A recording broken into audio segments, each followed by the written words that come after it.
অ্যাসেটের পরে current liabilities গুলো আমরা লিখবো, হ্যাঁ। কারেন্ট অ্যাসেটে এটা মনে রাখো, এই এন্ট্রি গুলো মনে রাখতেই হবে। কারেন্ট অ্যাসেট আমি অনেকগুলো কারেন্ট অ্যাসেটের নাম এখানে লিখি নেই, অল্প কয়েকটা। অ্যাকাউন্ট রিসিভেবল, এটা তো জানো, প্রাপ্য হিসাব। তারপর হলো নোট রিসিভেবল, প্রদেয় বিল। নোট রিসিভেবলের অপর নাম মার্কেটেবল সিকিউরিটিজ। এই মার্কেটেবল সিকিউরিটিজ মানে বিক্রয়যোগ্য জামানত, বিক্রয়যোগ্য সিকিউরিটিজ, এটা মার্কেটেবল সিকিউরিটিজ। তারপর শর্ট টার্ম ইনভেস্টমেন্ট, স্বল্প মেয়াদী বিনিয়োগ। মার্চেন্ডাইজ ইনভেন্টরি, সমাপনী মজুত পণ্য, ইনভেন্টরি বা স্টক। Prepaid expense. এই যে কয়টা কারেন্ট অ্যাসেট বলছি, এই কারেন্ট অ্যাসেট কয়টা একদম মুখস্থ টুখস্থ থাকতে হবে তোমাদের। যে এই কারেন্ট অ্যাসেটের এই কয়টা, একটা দুইটা তিনটা চারটা পাঁচটা ছয়টা, এই ছয়টা কারেন্ট অ্যাসেট খুব ভালো করে মনে রাখো। এই চ্যাপ্টারের অঙ্ক পেরে ফেলবা। এরপরে হলো কারেন্ট লাইবিলিটিস। এই ছয়টার মতো এখানেও বেশ কয়েকটা কারেন্ট লাইবিলিটিস আমি দিব। তার মধ্যে accounts payable,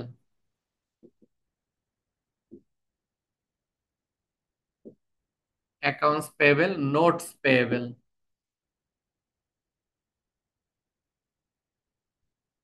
accounts payable, notes payable. Provision for tax, income tax payable এইভাবে লিখি। Income tax payable, interest payable,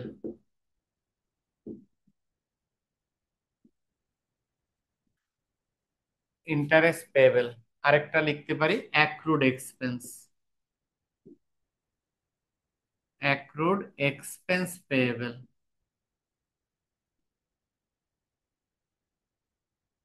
আর অ্যাক্রুডের বিকল্প যতগুলো নাম আছে মনে রাখবো। অ্যাক্রুডের বিকল্প যতগুলো নাম মানে বকেয়া শব্দটা যতগুলো দ্বারা বোঝায়, বকেয়া শব্দ যতগুলো ইনফরমেশন দ্বারা বোঝায়, অ্যাক্রুড, পেয়েবল, ডিউ, আউটস্ট্যান্ডিং, এগুলো সবই হলো বকেয়া।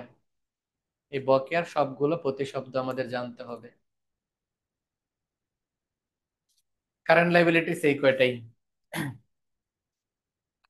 কারেন্ট লাইবিলিটিস এর মধ্যে লিখছি accounts payable, notes payable, income tax payable, interest payable.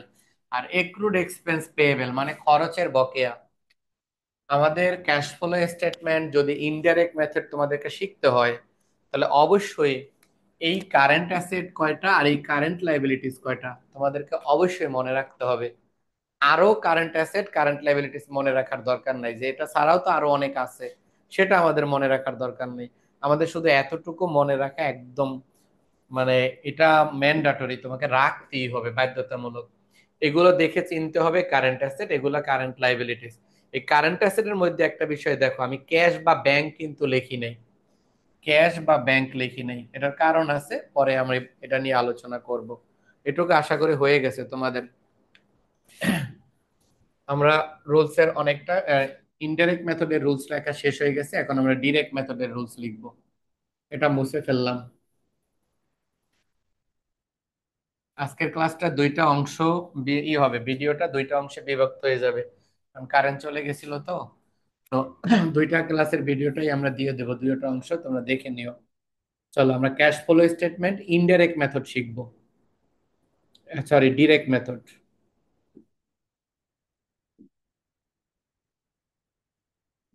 দুইটা পদ্ধতি তোমাদের শিখতে হবে, কোন পদ্ধতিতে অঙ্ক আসে কোনো বেশি বলা যায় না। ইনডাইরেক্ট মেথড কিন্তু শেষ এই পর্যন্ত, এখন আমরা ডিরেক্ট মেথড করতেছি।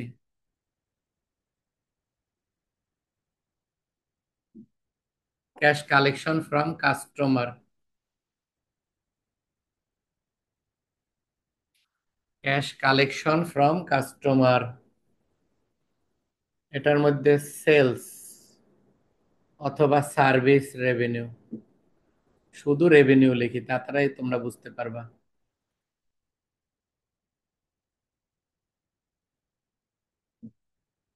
সেলস বা service revenue,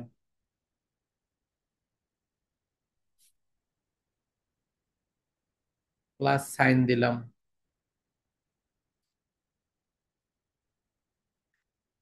decrease in account receivable,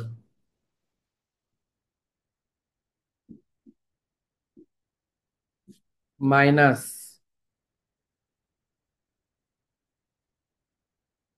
increase in accounts payable. দুইটা মেথডের সব রুলস প্রথম ক্লাসে আমি লিখে দিচ্ছি, নেক্সট ক্লাস থেকে অঙ্ক করব। অবশ্যই আমাদের মেন বই লাগবে, কাইট বই হলে চলবে না, মেন বই থেকে অঙ্ক করতে হবে। তাহলে দেখো তিন আমি বইয়ের একটু নাম বলেন স্যার, এটা হ্যাঁ, কিনবো স্যার। কমার্স পাবলিকেশনের বই কিনবে। হ্যাঁ, কমার্স পাবলিকেশন। আমরা সাধারণত নতুন বই থেকে অঙ্ক করাই, নর্মালি নতুন বই দেখবা, এই যে তোমাদের 25 এডিশন, এই বইটা থেকে আমরা অঙ্ক করাই। তোমাদের লেখাই থাকবে 25 এডিশন, এই যে 25th এডিশন। হ্যাঁ, লেখা থাকবে ওকে স্যার, বুঝতে পারছি। 25 সাল, এই বইটা থেকে আমরা অঙ্ক করবো ডিরেক্টলি। আচ্ছা, ডিরেক্ট মেথড ইনডাইরেক্ট মেথড উপরের গুলো এই পর্যন্ত ইনডাইরেক্ট মেথডের নিয়ম চলে গেছে। এই নিয়মগুলো একবারে লিখে দিলাম, আমি অঙ্ক করাই, দেখবা তোমরা এটা থেকে অনেক উপকৃত হইবা, এবং একটা সময় দেখবা কি তুমি নিজে নিজে আমারে সারাই অঙ্ক করতে পারতেছো। দেখো, ডিরেক্ট মেথডে আমরা কিছু রুলস লিখতেছি। ডিরেক্ট মেথড আরো সহজ, ইনডাইরেক্ট থেকে ডিরেক্ট সহজ। ডিরেক্ট মেথডে প্রথম যে রুলসটা লিখছি সেটা হলো cash collection from customer. Customer মানে গ্রাহক, এ তো জানোই, ডেটর্স, ডেপ্টর্স বা দেনাদার। এখন এখানে তিনটে এন্ট্রি লিখছি, দেখো কখনো এখানে বাড়বে না, কমতে পারে, বাড়বে না। সেল বা রেভিনিউ যে কোনো নামে এন্ট্রি থাকবে, তার সাথে যদি অ্যাকাউন্ট রিসিভেবল হ্রাস পায় তাহলে যোগ হবে, বৃদ্ধি পাইলে বিয়োগ হবে। 1 নম্বর নিয়ম শেষ। 2 নম্বর, ক্যাশ পেমেন্ট টু সাপ্লায়ার।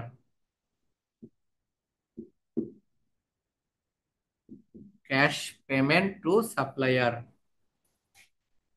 এই ক্যাশ পেমেন্ট টু সাপ্লায়ারের মধ্যে প্রথমে আসবে কস্ট অফ গুডস সোল্ড।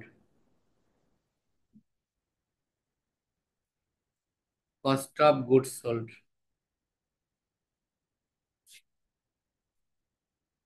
যোগ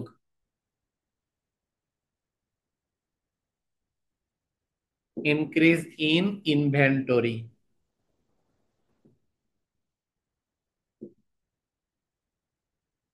increase in inventory plus minus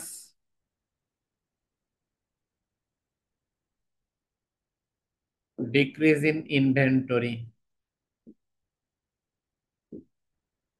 এটা হলো বিয়োগ। প্রথমটা আমি মুছে ফেলি, প্রথম নিয়মটা, এটা আশা করি তোমরা লিখছো।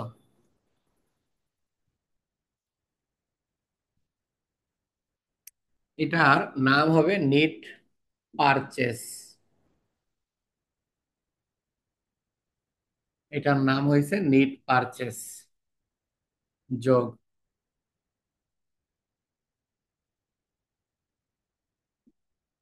Decrease in accounts payable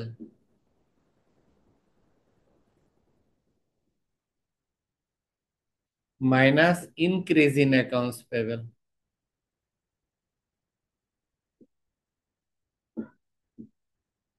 minus increase in accounts payable.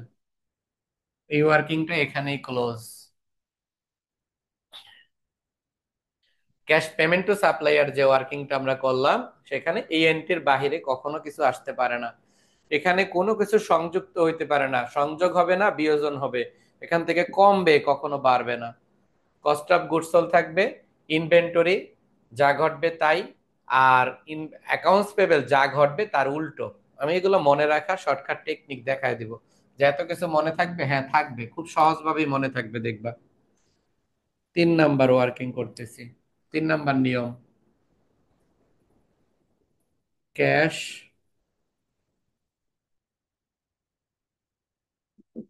Payment for operating expense.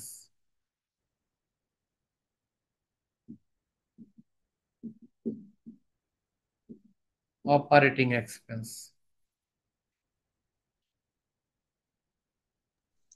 Sir, G, increase in accounts payable এটা কি মাইনাস হবে না? মাইনাস। ওই এখানে মাইনাস চিহ্ন দিছি, তো এখানে দিলে, এখানে না দিলেও চলে। Operating expense,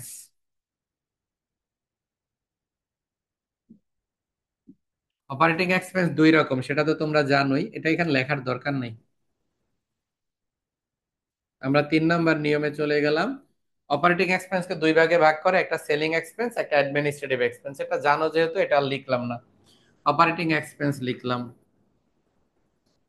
minus depreciation.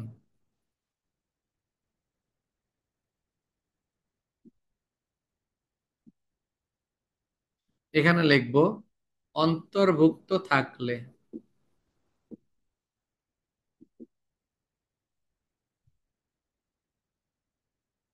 এই কথাটা খুব ইম্পর্টেন্ট, অন্তর্ভুক্ত থাকলে।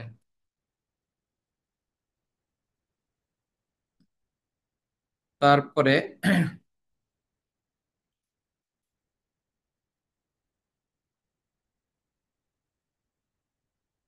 Increase in prepaid expense. আজকে সব নিয়ম দিয়ে দিতেছি, নেক্সট আর কোনো নিয়ম লিখতে হবে না, এই চ্যাপ্টার ডিরেক্ট অঙ্ক করতে পারবো।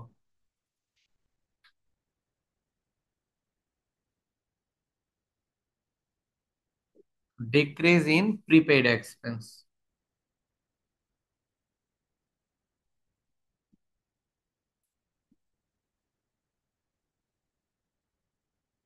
এরপরে আবার লিখতে হবে, আমরা উপরেরটা মুছে ফেলতে চাই।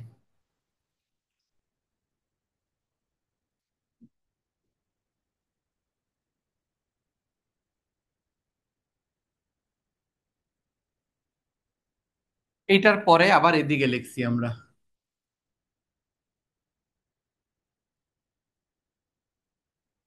ডিক্রিজ ইন অ্যাক্রুড এক্সপেন্স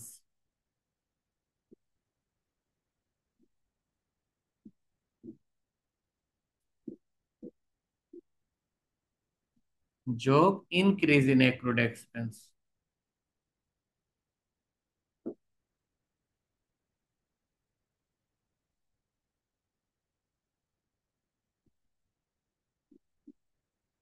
এটা এখানেই ক্লোজ। এই অপারেটিং এক্সপেন্স এই শিরোনামটার আন্ডারে এর বাহিরে কিছু আসবে না। এগুলো ফিক্সড, এগুলো পরিবর্তন হয় না। কমে কিন্তু কখনো বাড়ে না। Cash payment for operating expense, নগদ প্রদান ফর অপারেটিং এক্সপেন্স, কার জন্য? পরিচালন ব্যয়ের জন্য। সেটার মধ্যে আছে পরিচালন ব্যয়, অপারেটিং এক্সপেন্স। এটা থেকে ডেপ্রিসিয়েশন মাইনাস, মাইনাস হওয়ার শর্ত লেখা থাকতে হবে including depreciation. Increase in prepaid expense, prepaid expense যোগ, বৃদ্ধি পাইলে হ্রাস পাইলে বিয়োগ। Decrease in accrued expense, accrued expense বাড়লে যোগ, বাড়লে, সরি, কমলে যোগ বাড়লে বিয়োগ, কমলে যোগ বাড়লে বিয়োগ। এটা হলো ডিক্রিজ ইন অ্যাক্রুড এক্সপেন্স। নিচের এই অংশটা লিখছো কিনা তোমরা, এই নিচের অংশটুকু কারো লেখা বাকি আছে? স্যার লেখছি স্যার। বাকিরা লিখছো? বাকিরা যারা আসছো দেখো লিখছো কিনা। জি স্যার। চলো এরপরে আমরা সামনে যাই। আর বেশি নাই, প্রায় শেষ পর্যায়ে চলে আসছে নিয়মের।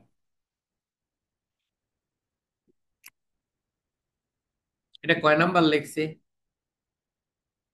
3 না? 3ই লিখছি মনে হয়।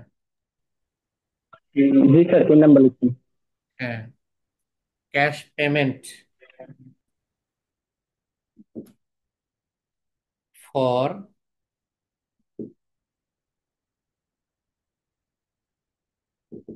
Interest expense. টোটাল 5টা নিয়ম লিখবো, তার মধ্যে এটা 4 নাম্বার, এরপরে আরেকটা লিখবো।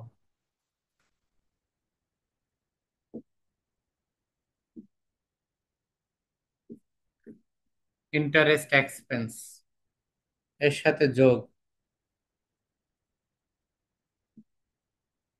Decrease in interest payable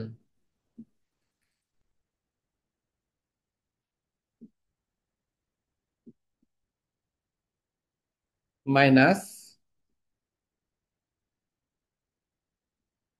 increase in interest payable.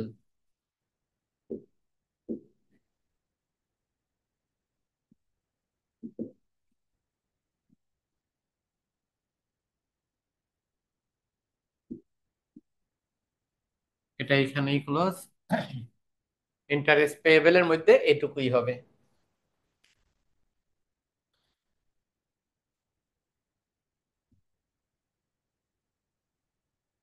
Direct মেথডের শেষ নিয়ম। ডিরেক্ট মেথডের শেষ নিয়ম, cash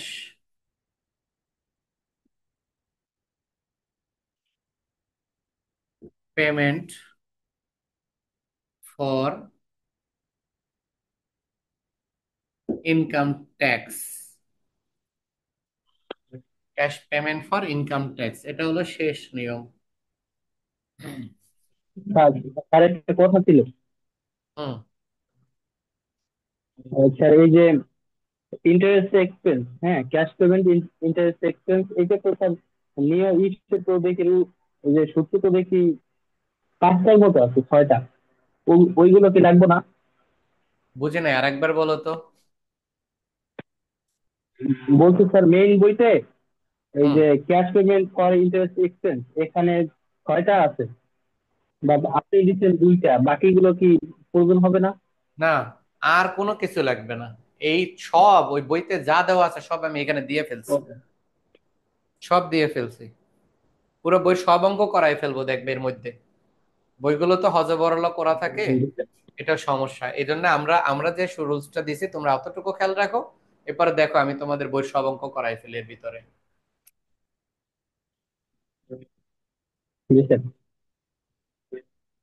income tax expense.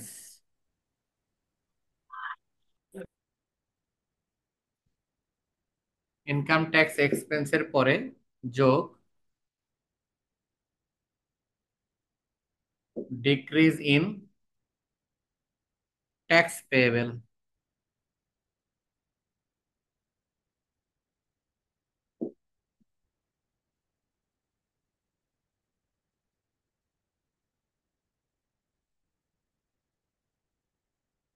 Minus, এটা মুছলাম,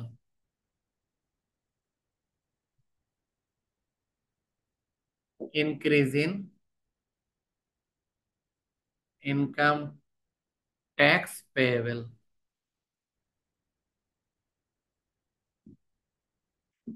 আমি কিন্তু অনেকগুলো এই মাইনাসের জায়গায় ব্র্যাকেট দেই না, অনেক সময় দিলেও হয় না দিলেও হয়। ইনকাম ট্যাক্স পেয়েবল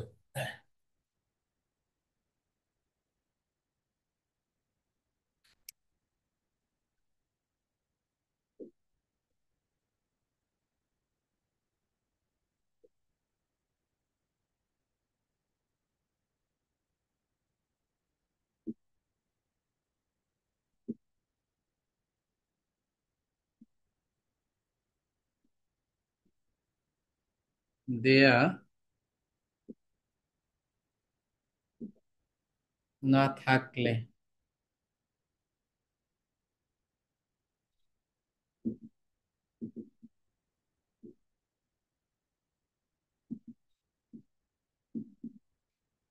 প্রশ্নে সেলস বা কস্ট অফ গুডস সোল্ড দুইটার একটা থাকতেই হবে। প্রশ্নে সেল বা কস্ট অফ গুডস সোল্ড দেয়া না থাকলে ডিরেক্ট মেথড করা যাবে না। অঙ্ক যদি চায় তারপরও করা যাবে না, তখন ওটা ইনডাইরেক্ট মেথড হবে।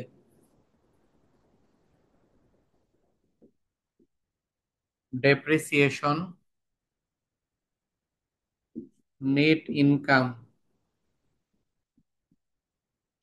স্টক ডিভিডেন্ড,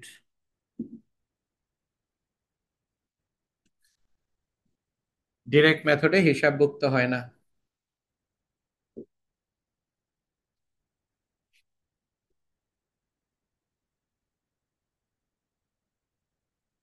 বসবে না। ডেপ্রিসিয়েশন, নেট ইনকাম, আরেকটা হলো স্টক ডিভিডেন্ড, DIVIDEND, হ্যাঁ, DEND। Depreciation, net income, stock dividend, এগুলো ডিরেক্ট মেথডে বসবে না, এগুলো ডিরেক্ট মেথডে নো এন্ট্রি, হিসাবভুক্ত হবে না। ডেপ্রিসিয়েশন নিয়ে অবশ্য একটা কাজ আছে, সেটা আমরা দেখব পরে।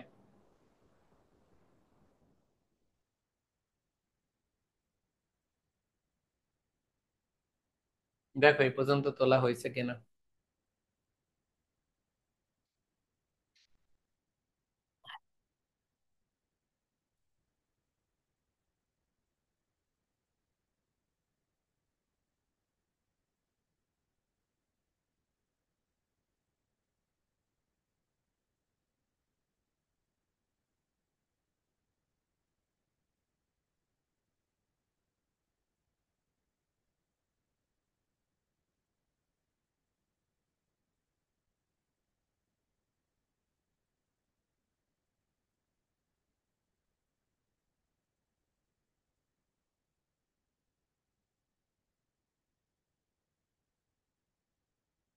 তোমাদের কি লেখা শেষ হয়ে গেছে?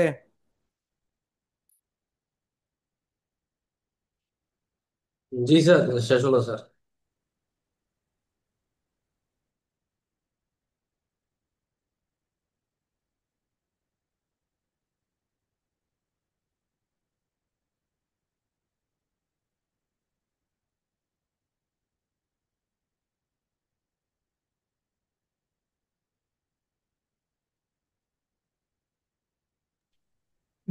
স্যার, বলো।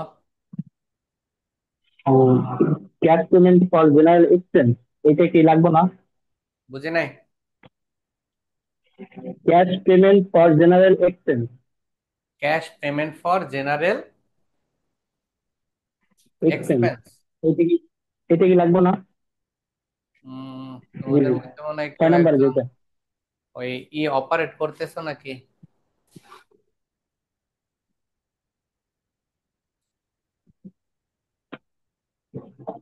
উম, আচ্ছা, আমি ঠিক করে দিছি। Cash payment for general expense, তাই তো? এই যে জেনারেল এক্সপেন্স যাই বলো সেটা আমি অপারেটিং এক্সপেন্সের মধ্যে করে ফেলবো। ওকে বুঝছো? স্যার। এই সবগুলো অপারেটিং জি স্যার। এক্সপেন্সেরই একটা পার্ট। মনে মনে রাখো, অপারেটিং এক্সপেন্স এর ভাগ তো জানোই। Selling expense, administrative expense. প্রশাসনিক ব্যয় ও বিক্রয় ব্যয়, এই দুইটা মিলে একত্রে বলে অপারেটিং এক্সপেন্স। অপারেটিং এক্সপেন্সের এই দুইটার মধ্যে এখন সেলিং এক্সপেন্স অনেক কিছু আছে, আবার অ্যাডমিনিস্ট্রেটিভ অনেক কিছু আছে। এখন এই সেলিং অ্যাডমিনিস্ট্রেটিভের মধ্যে যে লেনদেনগুলো নগদ সম্পর্কিত সেগুলোই আসবে। এখন সেলিং এর আরেকটা পার্টি হলো জেনারেল এক্সপেন্স, তাহলে এটা ওইখান থেকে আসবে। তো আমাদের এদিকে আর খুঁজতে হবে না, ওইখান থেকেই আমরা পাবো। তো এটাকে আলাদা আলাদা করে শিরোনাম দিয়ে অনেক বড় করে রুলস সাজানোর কোনো মানে নাই। আমরা এই শর্টকাট যেভাবে শিখছি এটার মধ্যেই আমরা দেখবা সব অঙ্ক করতে পারতেছি। একদম যত অঙ্ক আছে দেখবা সব অঙ্ক এর মধ্যেই করতে পারতেছি। আচ্ছা, ক্যাশ ফ্লো স্টেটমেন্টটা এটা আশা করি তোলা হয়ে গেছে তোমাদের। ক্যাশ ফ্লো স্টেটমেন্ট কেন করা হয়? একটা নির্দিষ্ট সময় বা একটা নির্দিষ্ট অর্থ বছর শেষে শুরুতে, অর্থ বছরের শুরুতে নগদ টাকা কত ছিল, চলতি বছরের মধ্যে কত টাকা আন্ত প্রবাহ হলো, মানে নগদ কারবারে আসলো কত, নগদ কারবার থেকে গেল কত, এই আসা যাওয়া বছরের শুরুর ব্যালেন্স এর সমন্বিত আনসারটাই হলো বছরের সমাপনী ব্যালেন্স। তাহলে বলতে পারি যে ক্যাশ ফ্লো হলো কোন খাত থেকে টাকা আসলো নগদ, কোন খাতে টাকা গেল, এই সমস্ত লেনদেনের বিস্তারিত একটা বিবরণী। এই বিবরণী থেকে আসছিল কত, আবার নতুন করে অ্যাড হইলো কত নগদ, কত টাকা নগদ পেমেন্ট করলাম, প্রদান করলাম, এই সমন্বয়ের ফলে বছর শেষে আমার কাছে নগদ ব্যালেন্স আছে কত, এতটুকু জানা যায় ক্যাশ ফ্লো স্টেটমেন্টের মাধ্যমে। ক্যাশ ফ্লো স্টেটমেন্টের কিন্তু আরো একটা বিকল্প নাম আছে, ক্যাশ বুক। নগদান বহি, ইন্টারে তোমরা করছো নগদান বহি, ওই নগদান বহি থেকেই ক্যাশ ফ্লো আরেকটা এন্ট্রি চলে আসছে, ক্যাশ রিসিপ্ট জার্নাল।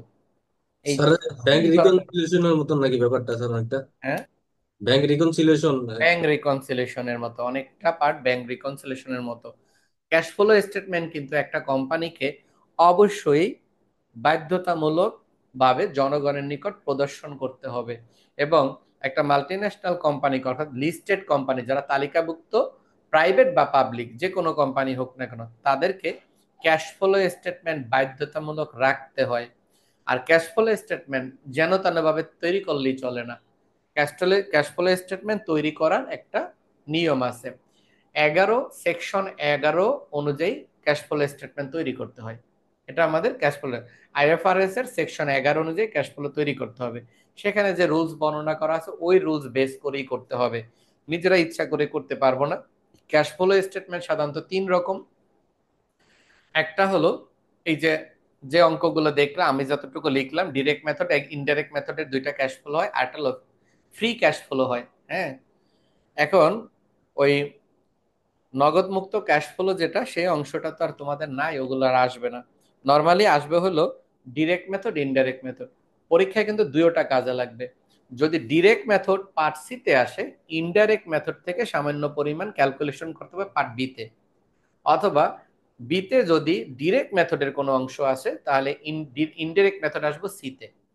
এই বছর আসবে, আগামী বছর যখন তোমরা থার্ড ইয়ারে উঠবা সেখানেও একটা বইতে এই ক্যাশ ফ্লো আছে, যখন তোমরা ফোর্থ ইয়ারে উঠবা সেখানেও ক্যাশ ফ্লো আছে। ক্যাশ ফ্লোকে অনেক জোরালো ভাবে এভাবে শিখতে হয়। তা বেশ ভালো কিছু অঙ্কই করতে হবে, এখানে পরিমাণটা অনেক বেশি। ক্যাশ ফ্লো অল্প করলে হয় না। দেখবা ম্যাক্সিমাম ছাত্ররাই বলে ক্যাশ ফ্লো অঙ্ক মিলে নাই। পারে সবাই, যে ক্যাশ ফ্লো সবাই পারে, পরীক্ষার হলে বলে যে অঙ্ক মিলে নাই, এত টাকার জন্য মিলে নাই, এত টাকার জন্য মিলে নাই। তার মানে ক্যাশ ফ্লো মূল বিষয়টা ধরার বিষয়টা, প্রত্যেকটা বিষয় দইরা দইরা দইরা দইরা কি কি ব্যাখ্যা করছে ওই বিশ্লেষণটা বিবেচনা করেই ক্যাশ ফ্লো করতে হবে। আশা করি তোমাদের জন্য ক্যাশ ফ্লো অনেক সহজ মনে হবে। আমরা পর্যায়ক্রমে অঙ্ক করব। বেশ, যেহেতু সময় আমাদের কম এটা তো জানোই, আমরা plant asset, cash flow, account of investment, তারপরে হলো account for long term liabilities, এগুলো ছোট মানে আহ, অল্প কিছু অঙ্ক করলে কমন পড়ে যায়। তারপর হলো partnership ship account, cash flow statement, আর লাস্ট ওয়ান হলো ভ্যালু অ্যাডেড ট্যাক্স, ভ্যাট। এই চ্যাপ্টার গুলো আমরা করব। এই ফাঁকে তোমাদেরকে আরেকটা আমি তোমাদেরকে দিয়ে দিব, সেটা হলো তোমরা নিজেরা নিজেরা কিছু অঙ্ক প্র্যাকটিস করবে, আমি বই থেকে দিব। সেটা হলো ফাইন্যান্সিয়াল স্টেটমেন্ট, একটা আসবে কিন্তু ফার্স্ট ইয়ারে, যেহেতু ফাইন্যান্সিয়াল স্টেটমেন্ট তোমরা করছো, তো আমি তোমাদেরকে কিছু ফাইন্যান্সিয়াল স্টেটমেন্ট বই থেকে নাম্বার গুলো বলে দিব, উদাহরণের অঙ্ক, সেগুলো তোমরা নিজেরা নিজেরা প্র্যাকটিস করবা। যে কোনো সমন্বয় এন্ট্রি আটকা গেলে সেটা একটু তোমরা আমাকে জিজ্ঞেস করবা, মানে এই ফাইন্যান্সিয়াল স্টেটমেন্টটা যাতে নিজেরা নিজেরা অনেকটা আত্মস্থ করতে পারো। আর বাকি অঙ্কগুলোতে এই যে ক্যাশ ফ্লোর পরে পর্যায়ক্রমে আমি একটা একটা করে দেখাবোই। পার্টনারশিপের এবছর দুইটা পার্ট আছে তোমাদের, টোটাল দেখবা বইতে তিনটা পার্ট, কিন্তু এর মধ্যে তোমাদের সিলেবাস ভুক্ত হলো দুইটা। সিলেবাস অঙ্কে বইয়ের শুরুতে ব্যাখ্যা করা আছে, ওই সিলেবাসের মধ্যে লেখা আছে অ্যাডমিশন অ্যান্ড রিটায়ারমেন্ট। তোমাদের এবছর রিটায়ারমেন্ট পরীক্ষায় আসবে, অ্যাডমিশন আসবে না। তো আমরা সামনে পার্টনারশিপও করাবো, তবে এই ধরনের অঙ্কগুলো আগে আমরা করে নিই। হ্যাঁ, ক্যাশ ফ্লো করার জন্য তোমাদেরকে আমি প্রথমেই যখন শুরু করব, যদি অঙ্কটা ডিরেক্ট মেথড পাই ডিরেক্ট মেথড করব, ইনডাইরেক্ট পাইলে ইনডাইরেক্ট করব। এখন ইনডাইরেক্ট মেথড যদি করতে চাই, তোমাদেরকে দুইটা জিনিস আমি বলবো মুখস্থ করবা, আর বাকি কিচ্ছু লাগবে না মুখস্থ করা। বাকি নিয়ম আমি তোমাদেরকে করাইতে করাইতে মুখস্থ করাই ফেলবো। একটা হলো কারেন্ট অ্যাসেট যে কয়টা এন্ট্রি লিখছি, কারেন্ট লাইবিলিটি যে কয়টা এন্ট্রি লিখছি, ওই এন্ট্রি গুলো তোমরা মুখস্থ করবা, কারণ অঙ্ক পড়ে তোমাকে জানতে হবে কোনগুলো কারেন্ট অ্যাসেট কোনগুলো কারেন্ট লাইবিলিটিস, এটা তোমাদেরকে জানতে হবে, অবশ্যই জানতে হবে এটা।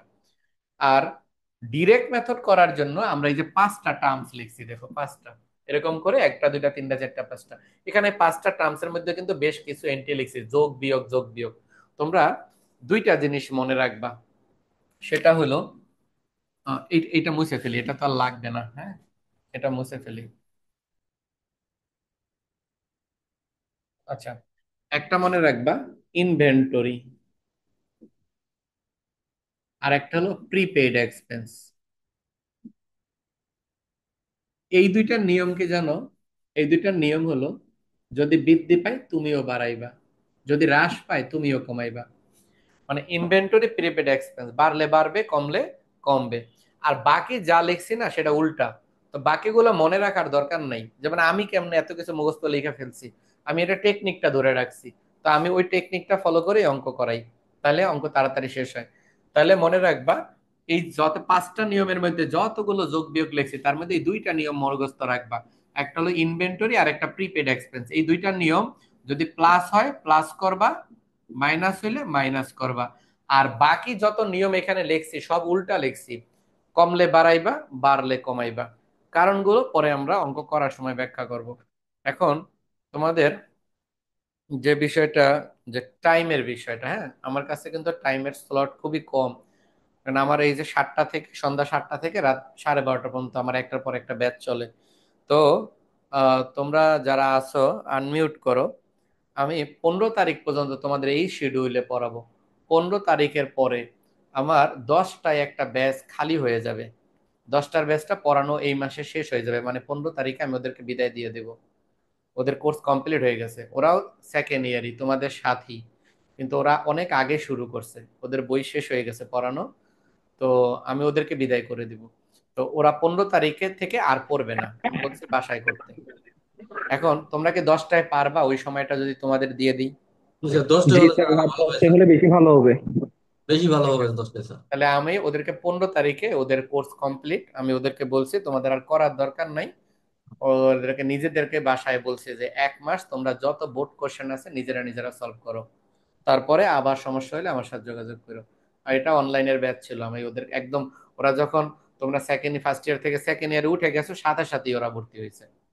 এই কারণে ওদের আমার বই শেষ হয়ে গেছে পড়ানো। তো আমরা 15 তারিখ পর্যন্ত কষ্ট করে তাহলে 9টা থেকে 10টায় পড়ি, এই 15 দিন। তারপরে আমরা 10টা থেকে 12টা পর্যন্ত ওই সময়টাকে আমরা শিডিউল হিসাবে রাখবো। জি স্যার, থ্যাংক ইউ স্যার। ঠিক আছে, তাহলে ভালো থাকো, আগামী ক্লাসে জয়েন করো, আমার সেকেন্ড আবার পরের ব্যাচ। ইয়ার কোন মাসে হবে একটু আইডিয়া দিতে পারবেন? তোমাদের পরীক্ষা আর 2 মাস বাকি আছে, স্যার কোন সর্বোচ্চ 2.5 মাস। এটা তো হলো কি মাস, অগাস্ট না? মাস স্যার? অগাস্ট মাস। এই অগাস্টের শেষের দিকে ফর্ম ফিল আপ শুরু হবে, কলেজগুলো শেষের দিকে ফর্ম ফিল আপ করে ফেলবো। অগাস্টের পরে সেপ্টেম্বর, অক্টোবর, নভেম্বর মাসের 15 তারিখের দিকে মনে করো তোমাদের পরীক্ষা শুরু হবে। নভেম্বরের ফার্স্ট উইকে, মানে প্রথম 15 দিনের মধ্যে পরীক্ষা কনফার্ম শুরু হবে। বলো তো সময় নাই স্যার একেবারে। না, যে একবারেই সময় নেই। এবং যে পজিশন